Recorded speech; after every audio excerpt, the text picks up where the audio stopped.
রাউজান নিয়ে আবারও কথা বলতে হচ্ছে।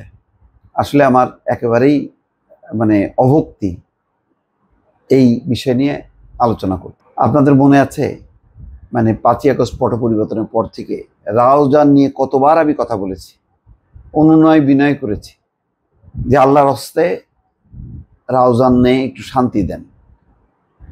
একই দলের মধ্যে যে বিরোধ, হানাহানি, মারামারিতে তাতে কি যে পরিস্থিতি রাউজানের মানুষ জানে। প্রতিনিয়ত সেখানে সন্ত্রাস, প্রতিনিয়ত এক পক্ষ আর এক পক্ষের বিরুদ্ধে তারা সংঘাতে লিপ্ত হচ্ছে, গোলাগুলি, হতাহত কি না হয়েছে। সাধারণ মানুষ পর্যন্ত, নারীরা প্রেস কনফারেন্স করে বলছে যে আমাদের পুরুষ সদস্যরা বাড়িতে থাকতে পারছে না, এক পক্ষ আর এক পক্ষকে সন্দেহ করে এবং যখন যাকে পাচ্ছে তার উপর হামলা চালাচ্ছে।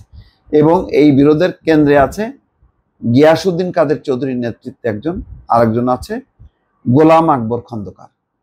মাশাআল্লাহ, দুইজনেই কিন্তু ত্যাগী নেতা, দুইজনেরই অবদান আছে। কিন্তু কি হলো দুইজনের মধ্যে এই রাউজান নিয়ে? বাইরে কি হবে? এমপি তো হবে একজন, তো এই একটা এমপি হওয়ার জন্য আজকে দেখলাম যে একটা ছবিও দেখলাম, গোলাম আকবর খন্দকার অথবা গিয়াসউদ্দিন কাদের চৌধুরী, তার গলায় দেখলাম যে কাটা দাগ, রক্তাক্ত, গাড়ির উপর হামলা করা হয়েছে।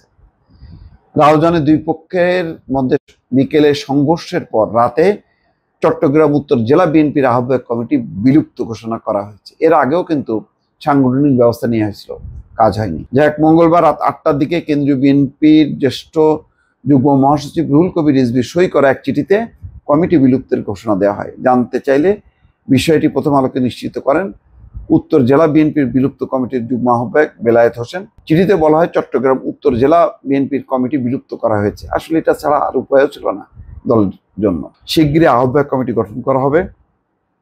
এছাড়া আরেকটি চিঠিতে স্থগিত করা হয়েছে কেন্দ্রীয় কমিটির ভাইস চেয়ারম্যান গিয়াসউদ্দিন কাদের চৌধুরীর পদও।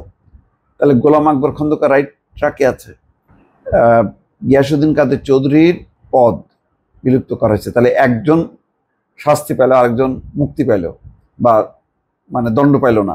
বোঝা যাচ্ছে হয়তো তারা বিচারে দেখছে যে গিয়াসউদ্দিন কাদের চৌধুরী হয়তো তার দোষ বেশি। 2020 সালের 22শে ডিসেম্বর বিএনপির মহাসচিব ফখরুল ইসলাম আলমগীর চট্টগ্রাম উত্তর জেলা বিএনপির গোলাম আকবর খন্দকারকে আহ্বায়ক করে 44 সদস্যের আহ্বায়ক কমিটি গঠন করেন। এতে কাউকে যুগ্ম আহ্বায়ক রাখা হয়নি। সেই কমিটিতে সদস্য করা 9 জনকে পরে যুগ্ম আহ্বায়ক হিসেবে অন্তর্ভুক্ত করে কেন্দ্রীয় কমিটি। 53 সদস্যের আহ্বায়ক কমিটি আজ বিলুপ্ত হয়। কোন্দলের কারণে পূর্ণাঙ্গ কমিটি গঠন করা যায়নি 4.5 বছরে। দেখেন অবস্থা, পূর্ণাঙ্গ কমিটিও গঠন করা হয়নি। রুহুল কবির রিজভীর সই করা অপর এক চিঠিতে বলা হয় কেন্দ্রীয় বিএনপির ভাইস চেয়ারম্যান গিয়াসউদ্দিন কাদের চৌধুরীর পদ স্থগিত ঘোষণা করা হলো। এছাড়া দলের ভেতরে সংঘাত, হানাহানি সৃষ্টি করে দলীয় শৃঙ্খলা চরমভাবে লঙ্ঘন করায় বিলুপ্ত উত্তর জেলা বিএনপির যুগ্ম আহ্বায়ক নুরুল আমিন, মিরসরাই উপজেলা বিএনপির সাবেক সদস্য সচিব গাজী নিজামুদ্দিন, বারৈয়ার হাট পৌর বিএনপির সাবেক আহ্বায়ক দিদারুল ইসলাম মিয়াজি, যুবদল নেতা সিরাজুল ইসলাম এবং কামাল উদ্দিনকে দলের প্রাথমিক সদস্য পদ সহ সকল পর্যায়ের পদ থেকে বহিষ্কার করা হয়েছে।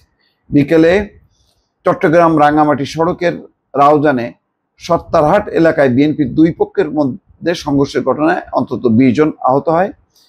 বিএনপির কেন্দ্রীয় ভাইস চেয়ারম্যান গিয়াসউদ্দিন কাদের চৌধুরী এবং উত্তর জেলা বিএনপির আহ্বায়ক গোলাম আকবর খন্দকার অনুসারীদের মধ্যে এই ঘটনা ঘটে। এতে সররা গুলিতে আহত হন গোলাম আকবর খন্দকার নিজেও, অর্থাৎ বোঝা যাচ্ছে যে গোলাম আকবর খন্দকার আহত হয়েছে।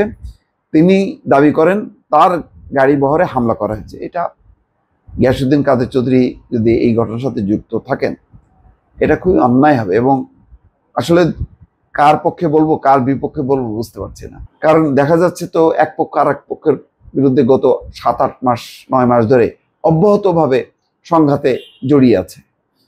রাউজান থানার ভারপ্রাপ্ত কর্মকর্তা বলছেন এক পক্ষ কবর জিয়ারত করতে যাচ্ছিল, আরেক পক্ষ শোভাযাত্রায় ছিল। সত্তারহাট এলাকায় গোলাম আকবর খন্দকার তার অনুসারীদের গাড়ি বহন নিয়ে যাওয়ার সময় দুই পক্ষ মুখোমুখি হয়। পরে পুলিশ গিয়ে পরিস্থিতি নিয়ন্ত্রণে আনে। শুরুতে কিছুটা সময় যান চলাচল বন্ধ থাকলেও পরে স্বাভাবিক হয়। উল্লেখ্য, দেখেন রাউজানে গত বছরে 5ই আগস্টের পর সহিংসতায় মোট 13টি হত্যাকাণ্ডের ঘটনা ঘটে। 5ই আগস্টের পর থেকে এই পর্যন্ত 13টি হত্যাকাণ্ডের ঘটনা ঘটে। এর মধ্যে 10টি রাজনৈতিক হত্যাকাণ্ড। বিএনপির দুই পক্ষে সংঘর্ষ হয় অন্তত শতাধিকবার। 3 শতাধিক মানুষ এসব ঘটনায় গুলিবিদ্ধ হন। বুঝতে পারেন, একটা ছোটখাটো একটা গাজা তৈরি করছে রাউজানের বিএনপির দুই পক্ষ। খুবই দুঃখজনক। এমনিতেই নানা ধরনের চ্যালেঞ্জ দলের সামনে, চাঁদাবাজি, দুর্নীতি, দখলবাজি, তার মধ্যে সংঘাত। মানে বিএনপির জন্য যে কি পরিস্থিতি সেটা বিএনপি ভালো করে জানে। প্রতিদিন কোথাও না কোথাও অঘটন লেগেই আছে দলের জন্য। খুবই দুঃখজনক। ভালো থাকবেন। আল্লাহ হাফেজ।